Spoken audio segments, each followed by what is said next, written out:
All right, guys, welcome back to the 417's Saw Shop channel. So today I'm doing a little grinding. This is a 261 cylinder, Stihl MS 261, and we're doing a little grinding on there. I don't know if you'll be able to see anything in here or not. It's working on some transfer work now. Just kind of polishing them out, or roughing them out rather. Little tool here. Kind of slow and monotonous, but you can't go fast or it'll catch and jerk out and scar the cylinder, or you get a lot of chatter, which is not good either. So what I'm doing is working on the transfers in there, if you can really see. But it's cold today, a few days till Christmas. So if the heat kicks on, you probably won't be able to hear anything. So I like to take this this grinder with this burr on here and chamfer around the intake and the exhaust where I've already roughed it in. It's not been polished or anything. It's just kind of roughed in. I still got a little bit more to do on the exhaust. We'll make it a little wider. Well, not really wider, just more along the outside. Get the gasket, and I'll gasket match it. And then the muffler, I'll muffler pretty much from the exhaust out is matched. So whatever I take off here is mirrored with the gasket and with the muffler. And then I ain't decided what to do with the muffler yet. We're going to do some kind of something. It's going to be a little bit more free-flowing than just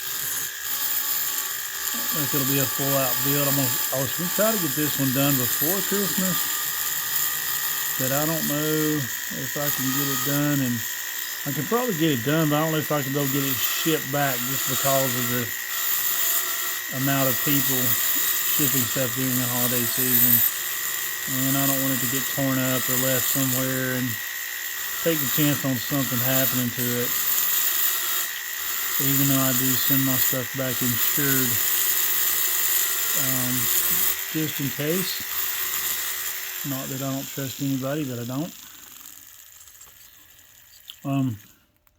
If you get into this work, or you want to do this your own saw, these grinders, CCC Specialties, I'll give them a plug. They're not cheap, but if you're going to do this on a production level and with any repeatability, you're going to almost have to have the tooling, just like any other profession.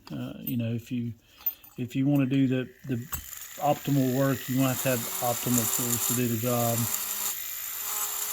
That's just kind of the way it is.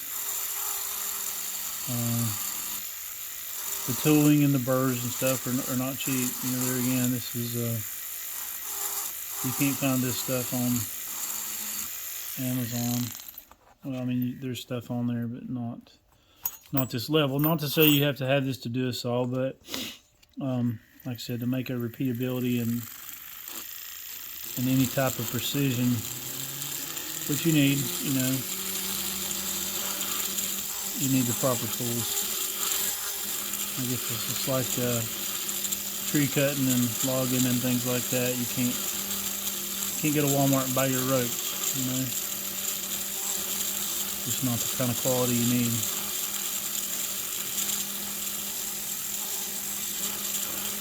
So what I do is on these, the 261 has really not got a whole lot of torque. It's not a torquey saw at all. It's more of a mid-range.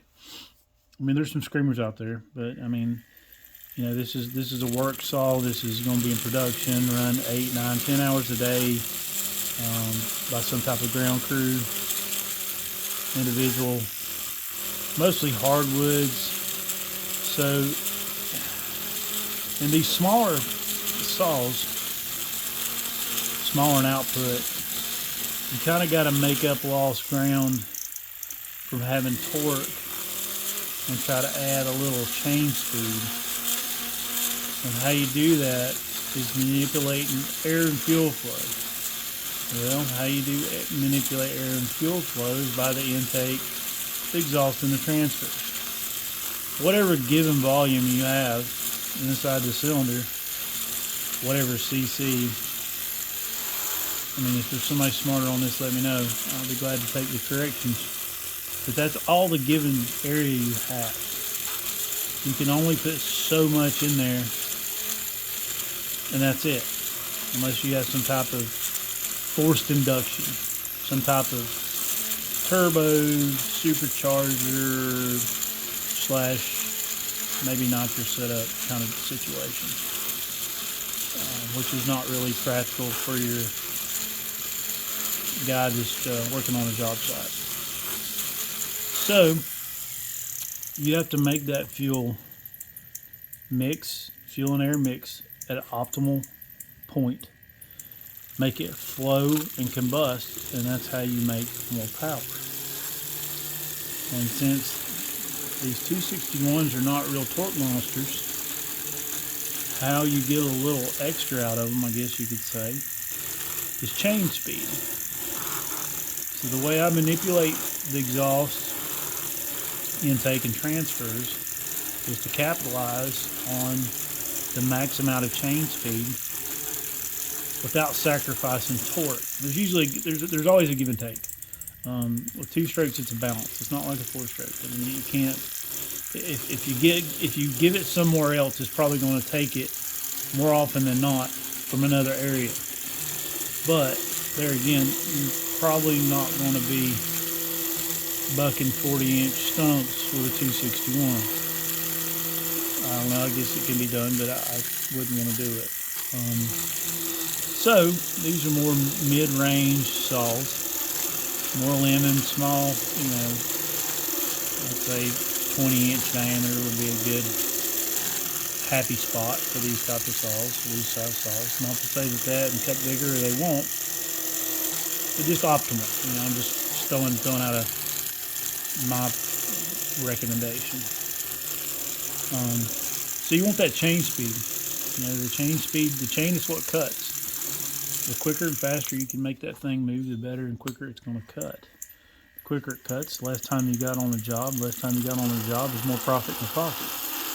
And it's just simple math. I think that's why a lot of guys get their saws built. It's not just to say, hey, I got a built saw, it's cool. Yeah, I guess there is a cool factor. But at the end of the day, how do you want to spend your time? Do you want it to be on a job site, or do you want to be able to get the job done faster and more efficient? Because this day and time, especially with the rising cost, no end in sight of everything, materials, labor, I mean, it's just everything. I mean, the amount of fuel you burn. If you're on a job site longer, you're going to burn more fuel. You're going to have more labor. It's going to eat up time. That's going to eat up into your bottom line. And that's the money you take home when you're all said and done with the job, whatever your profit margin is. And there again, by the time you figure the cost of equipment, the cost of labor, and a lot of times, these guys that own their companies, they don't really pay themselves a whole lot. After they get their guys paid, they pay their overheads, their fuel expenses, equipment, whatever equipment they have, especially if they got heavy equipment other than just saws, skid steers, track hose, whatever. There's not a whole lot left. So any chance you can get to maximize on that, if you can look at it as kind of investment over time. It's not for everybody, modifying saw or having a modified saw or even running one. But I have yet to meet a person that runs saws in some form for firewood, arborist, fallers, whatever. I have yet to meet a professional operator be disappointed in running a ported saw. Not to say there's one out there. I don't know. I'm just saying my personal experience. I've yet to meet a person that said, you know what, I don't like running imported saws. They suck. You know, I don't get a benefit from it. I'm not going to do it. You know, and there again, that's just me. I'm not saying that I know everything, but I'm just saying with my customers, it's kind of addictive almost. And I tell everybody that too, and they kind of laugh it off, but it's true. Once you run a built saw, you probably will never want to run a stock saw, just because you can accomplish so much more work. And if you're accomplishing a lot more work, you're doing one or two things. As the owner, you're making more of a profit. As a worker, you're getting more done. You're making more profit for the owner, and everybody's happy. And you're running a piece of equipment that's reliable and performs at a level that you're excited about, you're happy about running it. I mean, it's kind of a fun aspect, I guess, to have a kind of a high performance something, new toy, whatever. Plus, you get the benefit of accomplishing more work. So I mean, at the end of the day, it's a win-win. It's a win-win for the worker. It's a win-win for the owner of the company or whatever. So yeah. So this one's kind of an experimental one. I'm not done with these bottom transfers yet, but I really hog them suckers out. I want that air to get in the bottom of that case as quickly and efficiently as possible. So I feel pretty good with the transfers. They look pretty good. A little bit more on this one, just because I don't like the way he looks right there. I like having stuff, weird about it, I guess, but I like having stuff look the same. The way the fuel and air comes out of these things are pattern-wise is going to be how the port's shaped and the angle that it's shaped. So I mean, it's very minimal. You want to keep things similar. When you do something by hand, it's not going to be dead on from one side to the other. Not like the tolerance of a CNC or something. But if you take your time, you can get close, and that's kind of what I like to do. My theory on it is how something flows in or out. You want the same. You can't have it rushing in and then have no place to go, or vice versa. You hear me changing the RPM. I do that with a foot pedal. I guess you know that, some of you may not. The coating kind of bleeds over. The coating on the inside of the cylinder, the real shiny part in there is the coating. The coating is coating the cast aluminum. It's a harder coating. Otherwise, the piston ring will just destroy it. So to get through that coating, it takes a minute.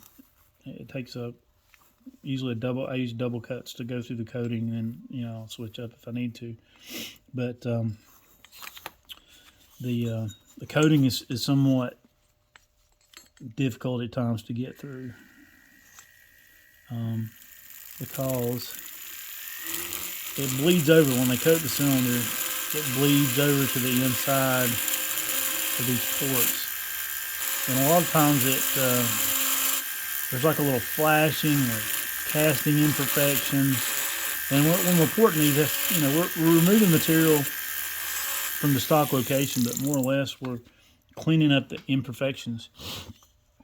A lot of this is just cleaning up from a inexpensive manufacturing process. I mean, it's a lot cheaper to manufacture a cast part, a lot faster than it is a machine part. And you got a little bit more quality of the machine part too, I think. But anywho, just for the sake of the bottom line there, again, the companies pretty much do everything cast. So with the cast molding, how that works is basically there's a mold, and then hot aluminum, in this case, is poured into it, and then it's set. Then they cut it, machine it from there, whatever, and then the inside is coated. Kind of, I mean, there's a lot of steps in between, but that's kind of the gist of it, just so this don't drag on. And there's imperfections with that cast or that mold that the final product will pick up. Well, they don't, you know, they throw it on the saw and go. They don't, you know, they may have some quality control that's minimal. It's just basically a fitment quality control. It's not really anything more than that. They're going to look at it and be like, hey, does it fit? Does everything look, you know, the holes got threads in them? Does everything look okay? And then they're going to send it. And that's just the way it's going to be. So, what you do when we port one and clean one up is we're removing a lot of those casting marks and imperfections. And there again, that increases the flow. Air and fuel don't like curves. It don't like it curves. It don't like sharp bends, and it don't like obstructions. That disrupts the fuel suspension within the air when it's combined, and that's really not optimal. What I'm doing here is just running this little burr around the edge just to give me a little chamfer, just so you don't hang a ring. You gotta be really easy when you do this part, because if you're not, the burr will skip outside and it can scar your cylinder. Basically, when you fill in there, you don't want to feel anything sharp when you run your finger. And of course, I got some sanding to do. And then I got a reverse beveled stone that I'll kind of run around into and kind of do a little better job. I'll do the majority of the roughing in with the burrs, because it just cuts down on the wear and tear of your tooling, because the finer stuff don't seem to last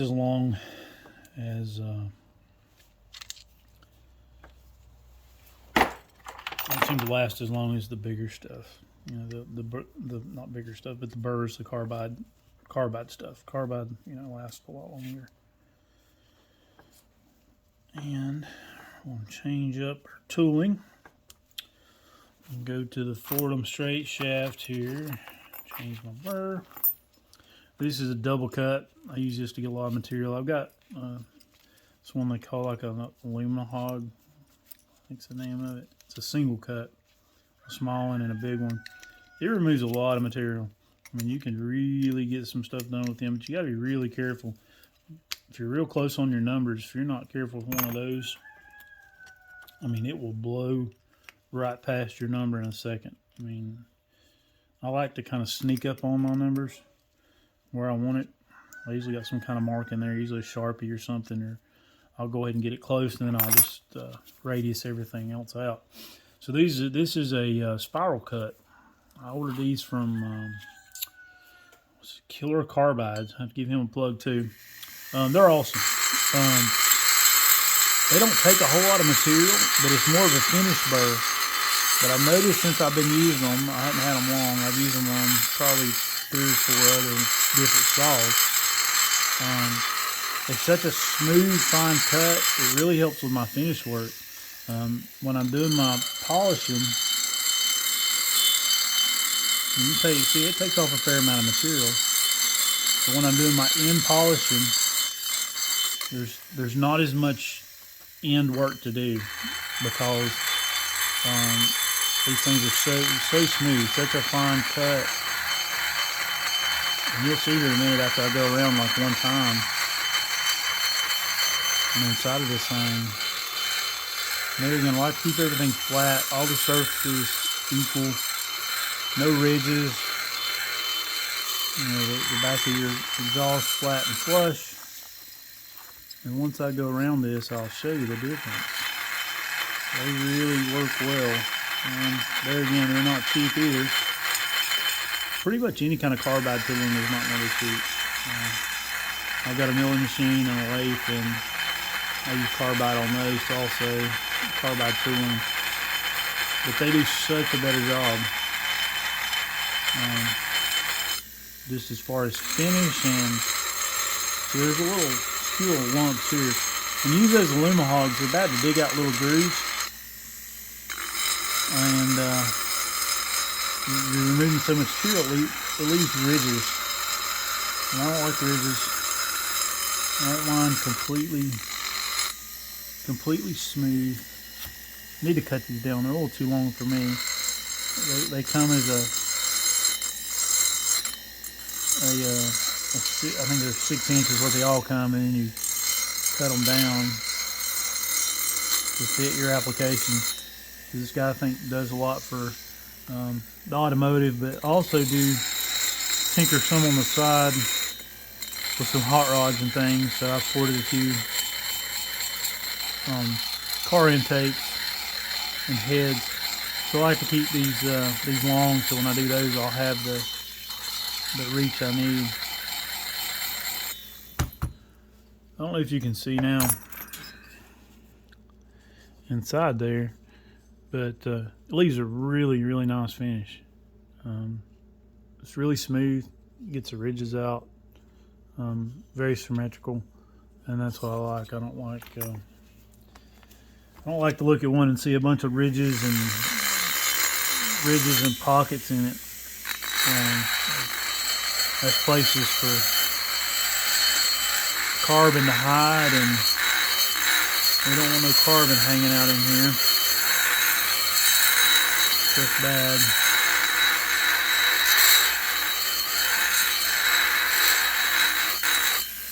Alright. Let's see here. I'm going to stop you here. We're going to come back. I'm going to try to get this one finished up.